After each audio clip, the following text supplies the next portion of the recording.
Hace solo unos días parecía que el Kremlin estaba, por así decirlo, contra las cuerdas, con muy poco margen de maniobra. Pero de repente el tablero de juego global ha dado un vuelco.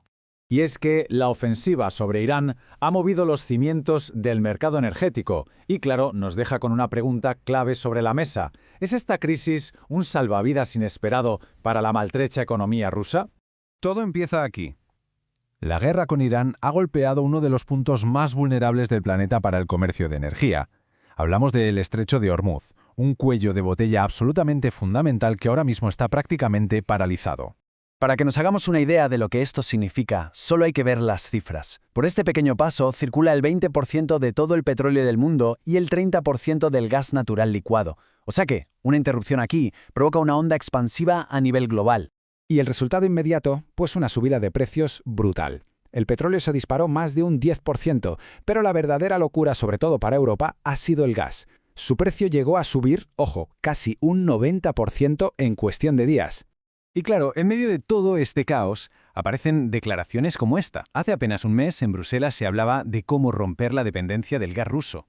Hoy es el propio Putin quien dice que puede vivir perfectamente sin el mercado europeo. La pregunta es, ¿hay algo de verdad en esto o es pura fachada? Vale, vamos a analizar la primera parte de esta historia, el salvavidas de los petrodólares. Porque lo que para el mundo es una crisis, para Moscú parece ser un auténtico balón de oxígeno que la verdad le venía haciendo mucha falta. Y es que la situación de las arcas rusas no era precisamente buena. Cuando empezó la guerra en Ucrania, Rusia contaba con un fondo soberano de unos 113.000 millones de dólares. ¿Qué ha pasado 4 años después? Pues que ya se han gastado más de la mitad. Pero lo que de verdad preocupaba en el Kremlin era la tendencia. En 2025, el país cerró sus cuentas con un agujero fiscal de 73.000 millones de dólares. Es el más grande desde 1996. El fondo soberano se estaba vaciando a una velocidad de vértigo. Todo esto se basaba en una premisa fundamental para sus presupuestos.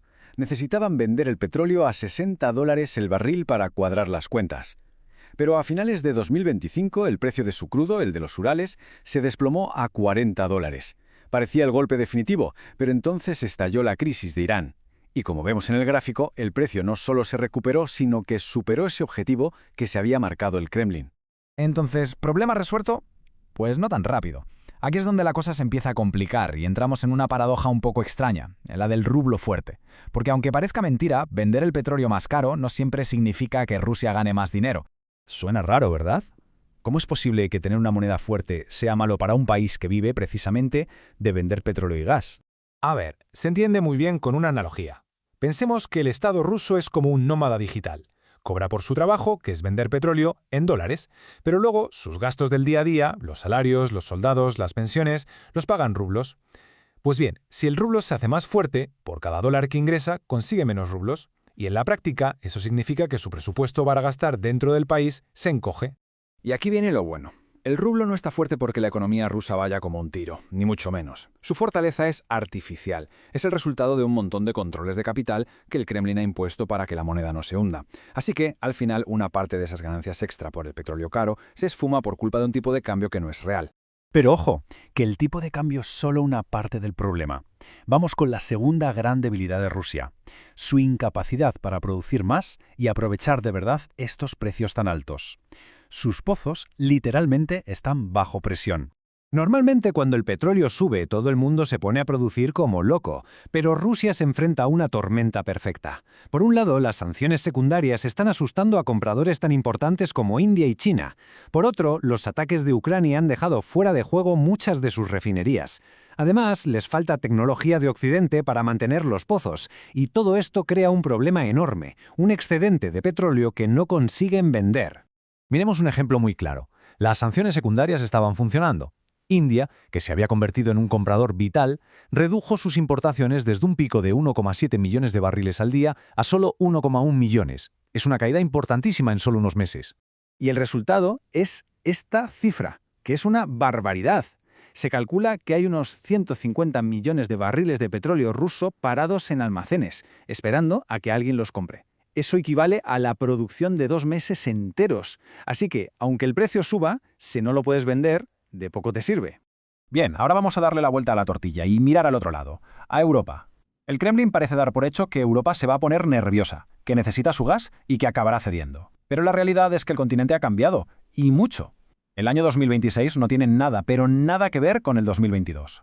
En esta tabla está la clave de esa transformación. Fijaos en un dato.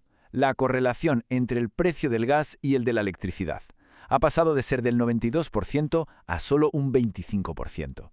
Y a eso hay que sumar que el peso de las renovables se ha disparado y que la industria es mucho más eficiente. En resumen, Europa es mucho menos vulnerable que antes. El dato fundamental, para que quede claro, es este.